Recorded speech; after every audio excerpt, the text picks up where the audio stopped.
benvenuto su questo video. In questo video verrà trattato il punto di vista di Nick Bostrom sulla singolarità tecnologica. Nick Bostrom è nato a Helsingborg in Svezia, nel 1973, laureato in filosofia, fisica e neuroscienze computazionali, docente alla Oxford University, dove dirige il Future of Humanity Institute, da lui fondato, un centro di ricerca interdisciplinare costituito da un gruppo di matematici, filosofi e scienziati con il compito di individuare ed analizzare le priorità globali e le grandi questioni che ha di fronte l'umanità. Sempre a Oxford, dirige anche lo Strategic Artificial Intelligence Research Center. Bostrom è autore di più di 200 pubblicazioni specialistiche e di diversi libri, tra i quali Anthropic Bias, Deviazione antropica nel 2002, Global Catastrophic Risks, Rischi di catastrofe globale nel 2008, Human Enhancement, Miglioramento umano nel 2009, e Superintelligence, Paths, Dangers, Strategies, Superintelligenza, Tendenze, Pericoli, Strategie nel 2014. In questi ed in altri libri, Nick Bostrom tratta della sua ricerca riguardante il futuro dell'umanità e gli effetti a lungo termine della situazione attuale in campo tecnoscientifico, economico e sociale. Il punto centrale delle sue riflessioni sul futuro a lungo termine dell'umanità è il rischio esistenziale, che definisce come quello in cui un esito avverso annienterebbe la vita intelligente originaria della Terra o ridurrà in modo permanente e drastico il suo potenziale. Nel volume del 2008 Global Catastrophic Risks, Nick Bostrom e Milan Cirkovic mettono in correlazione il rischio esistenziale, con una classe più ampia di rischi catastrofici globali, e collegano il rischio esistenziale al paradosso di Fermi e dagli effetti di selezione dell'osservatore, cioè che i dati vengono filtrati non solo dalla progettazione e dalla misurazione dello studio, ma dalla necessaria precondizione che deve esserci qualcuno che ne fa uno studio. Nelle situazioni in cui l'esistenza dell'osservatore o dello studio è correlata con i dati, si verificano effetti di selezione dell'osservazione caratterizzato dall'atteggiamento antropico. Nick Bostrom pone come uno dei massimi rischi esistenziali per il futuro dell'umanità la superintelligenza, derivante dai progressi esponenziali di una intelligenza artificiale generale. Un tempo l'intelligenza artificiale consisteva nel mettere i comandi in una scatola. Programmatori umani che facevano scrupolosamente a mano oggetti di conoscenza. Costruivano sistemi esperti che erano utili per alcuni scopi, ma erano molto fragili, non scalabili. Fondamentalmente, tiravano fuori solo quello che ci mettevi dentro. Ma da allora, è avvenuto un cambio di paradigma nel campo dell'intelligenza artificiale. Oggi, l'attenzione è tutta concentrata intorno all'apprendimento automatico. Quindi, piuttosto che creare manualmente rappresentazioni e caratteristiche della conoscenza, vengono creati algoritmi che apprendono, spesso da dati percettivi grezzi. Fondamentalmente la stessa cosa che fa un bambino umano. Il risultato è una intelligenza artificiale che non è limitata ad un solo dominio. Lo stesso sistema di intelligenza artificiale può imparare a tradurre tra qualsiasi coppia di lingue o imparare a giocare a qualsiasi gioco per computer o sulla console PlayStation, eccetera. Ora, naturalmente, questa intelligenza artificiale non ha ancora la stessa potente capacità di apprendimento e pianificazione interdominio di un essere umano. La corteccia cerebrale umana ha ancora alcuni trucchi algoritmici che non si sa come inserirli nelle macchine. Sappiamo però che il limite dell'elaborazione di informazioni su un substrato artificiale va molto al di là dei limiti di elaborazione dei tessuti biologici neuronali. I motivi stanno nella fisica. Un neurone biologico emette segnali a 200 Hz, cioè 200 volte al secondo. Ma un transistor dei giorni nostri opera ai gigahertz. Nei neuroni i segnali si propagano lentamente, lungo gli assoni, ad un massimo di 100 metri al secondo. Ma un computer può instradare i segnali alla velocità della luce. Ci sono inoltre i limiti dimensionali, cioè un cervello deve stare all'interno di una scatola cranica, mentre un computer può essere grande come un magazzino, un condominio o di più.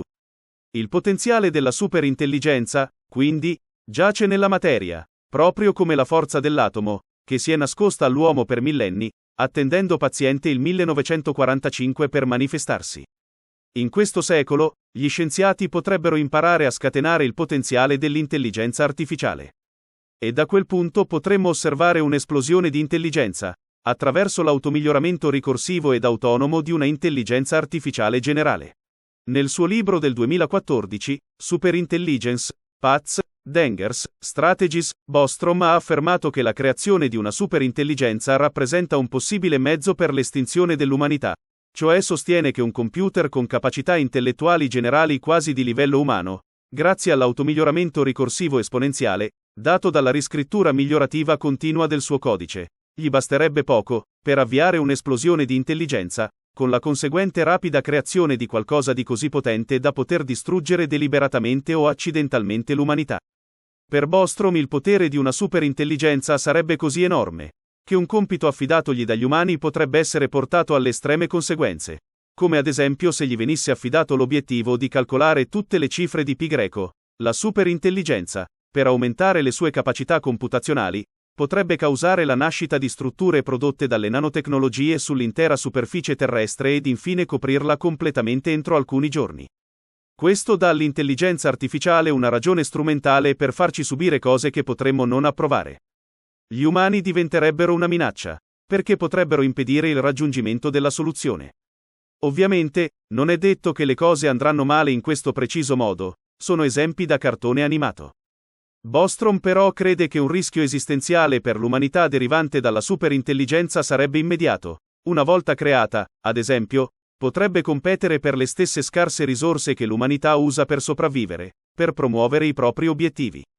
Questa superintelligenza artificiale potrebbe operare per la distruzione della stabilità economica, politica e militare internazionale, compreso l'hackeraggio dei sistemi di lancio dei missili nucleari. Bostrom pensa che il mezzo più efficace e probabile che utilizzerà la superintelligenza, per dominare il mondo, sarà un colpo di mano con armi di diverse generazioni più avanzate rispetto allo stato attuale dell'arte, ad esempio, creando nanofabbriche distribuite segretamente a concentrazioni non rilevabili in ogni metro quadrato del globo per produrre una marea mondiale di dispositivi per uccidere gli esseri umani a comando.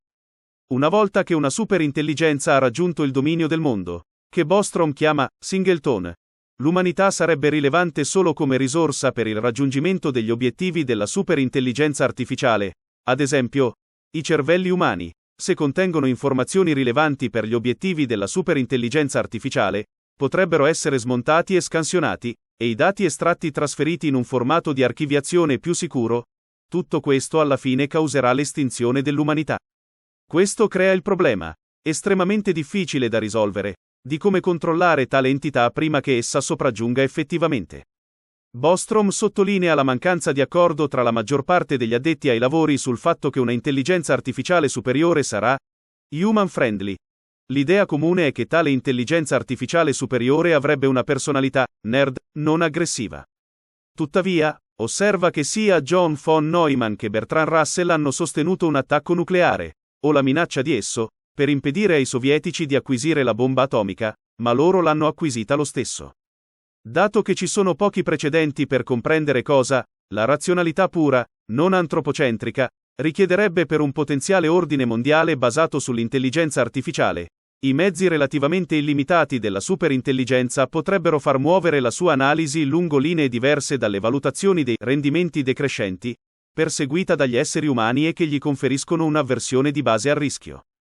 Quindi gli esseri umani sono mal equipaggiati per percepire quali potrebbero essere le intenzioni di una superintelligenza artificiale. Di conseguenza, non si può escludere che qualsiasi superintelligenza persegua inevitabilmente una strategia di azione offensiva di tipo tutto o niente, per raggiungere l'egemonia ed assicurarsi la sopravvivenza. È importante cogliere il punto.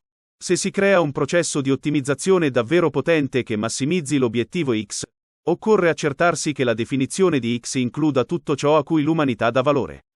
È una lezione tramandata da molti miti, come quello, ad esempio, di Re Mida che voleva trasformare in oro tutto ciò che toccava. Toccò sua figlia, e la trasformò in oro, toccò il suo cibo e si trasformò in oro.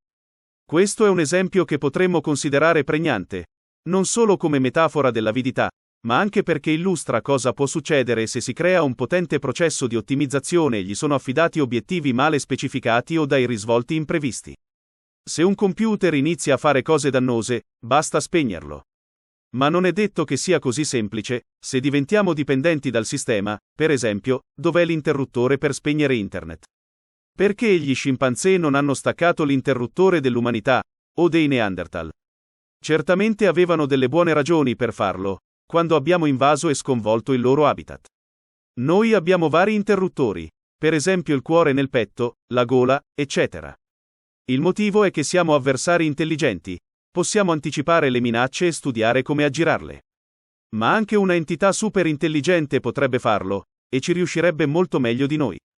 L'umanità non dovrebbe contare troppo sul fatto di poterla controllare. Potrebbe provare a semplificarsi un po' la vita, mettendo l'intelligenza artificiale in una scatola, un ambiente virtuale sicuro, una ricostruzione della realtà da cui non può sfuggire. Ma quanto si può contare sul fatto che non trovi una falla nel codice? Visto che molti hacker umani scoprono bug in continuazione, si potrebbe scollegare il cavo Ethernet, creando un gap fisico. Ma anche in questo caso, come molti hacker umani aggirano continuamente il problema con l'ingegneria sociale, la stessa cosa potrebbe fare la superintelligenza. La superintelligenza artificiale può manipolare gli umani per fargli implementare modifiche a se stessa che servono apparentemente per aumentare le sue capacità finte e modeste, ma in realtà funzioneranno per liberare la superintelligenza dal suo isolamento, in scatola. Impiegando umani online come truffatori pagati e hackerando clandestinamente i sistemi informatici, comprese le strutture di laboratorio automatizzate per il contenimento, la superintelligenza mobilita risorse per promuovere un piano di acquisizione di maggiori gradi di libertà e risorse. E sono possibili anche scenari più creativi. La superintelligenza artificiale, ad esempio, potrebbe usare gli elettrodi dei suoi circuiti per creare onde radio per comunicare ed operare sul mondo esterno. Oppure potrebbe fingere di guastarsi, e quando i programmatori ispezioneranno il sistema per capire cosa non va, guardando il codice sorgente, effettuare una loro manipolazione. Oppure potrebbe pubblicare il modello di una tecnologia affascinante, che quando la implementiamo produce dei sottili effetti collaterali, che la superintelligenza artificiale aveva previsto. Non dovremmo contare sulla nostra capacità di chiudere una superintelligenza nella sua bottiglia in eterno. Prima o poi riuscirà ad uscire. Per Nick Bostrom la soluzione è capire come creare una superintelligenza artificiale tale che, se e quando uscirà, resterà amichevole, fondamentalmente dalla parte dell'umanità perché ne condivide i valori. Bostrom non vede scorciatoie a questo difficile problema. È molto ottimista sulla possibilità di risolvere il problema della sicurezza. Non si deve scrivere una lunga lista di tutto ciò a cui gli uomini danno valore, o peggio ancora codificarlo in qualche linguaggio come C++ o Python, altrimenti sarebbe una sfida impossibile. Invece, si dovrebbe creare una intelligenza artificiale che usa le sue capacità per imparare a cosa gli uomini danno valore, mediante un sistema motivazionale concepito per perseguire i valori umani ed eseguire azioni che sa che approveremmo. Potremmo così sfruttare la sua intelligenza al massimo nel risolvere il problema dell'attribuzione di valore. Possiamo farlo, e il risultato sarebbe molto positivo per l'umanità. Ma questo non avviene automaticamente. Le condizioni iniziali, per questa esplosione di intelligenza, dovrebbero essere definite perfettamente, se quella che vogliamo è un'esplosione di intelligenza controllata. I valori della superintelligenza artificiale devono coincidere con quelli degli uomini, non solo nei contesti familiari, dove si può facilmente controllare come si comporta, ma anche in tutti quei contesti nuovi che la superintelligenza artificiale potrebbe incontrare in futuro. Ma restano anche alcune questioni esoteriche da risolvere e chiarire. I dettagli su come prendere decisioni, come gestire le incertezze logiche, e così via. I problemi tecnici da risolvere sembrano molto difficili, non tanto quanto realizzare una superintelligenza artificiale, ma comunque molto difficili. La paura di Nick Bostrom è che qualcuno vinca la sfida di realizzare una superintelligenza artificiale senza sapere ancora come vincere la sfida aggiuntiva di assicurare una sua perfetta sicurezza. Quindi Nick Bostrom propone di lavorare prima ad una soluzione del problema del controllo, così da averla disponibile al momento del bisogno. Magari non si riuscirà a risolvere tutto a priori, perché forse alcuni elementi possono essere messi a punto solo dopo aver conosciuto l'architettura che li implementa. Ma più problemi legati al controllo risolviamo in anticipo, più è probabile che la transizione all'era della superintelligenza artificiale andrà a buon fine. Bostrom ritiene che questa sia una cosa assolutamente da fare, e se le cose andranno bene, in futuro la gente ripenserà a questo secolo come quel secolo in cui la sola cosa importante che abbiamo fatto fu risolvere questo problema della sicurezza della superintelligenza artificiale. Questo è tutto. Grazie per la vostra attenzione e alla prossima.